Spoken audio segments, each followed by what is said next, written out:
మేం భగవంతుడిని పిలిస్తే మాకు భగవంతుడు పలకడేమిటండి అని అంటే, నువ్వు ద్రౌపదిలాగా పిలిస్తే నీకు పలికేవాడే. అలనాడు ద్రౌపది ఎలా పిలిచిందో, అలనాడు గజేంద్రుడు ఎలా పిలిచాడో అలా పిలిస్తే నీకు పలికేవాడే.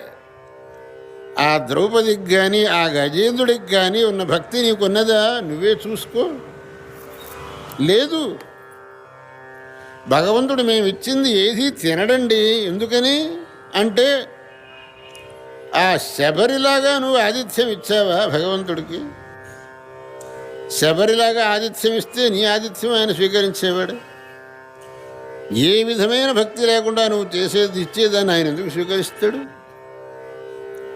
కాబట్టి భగవంతుడికి ఏ విధమైన పక్షపాతం లేదు.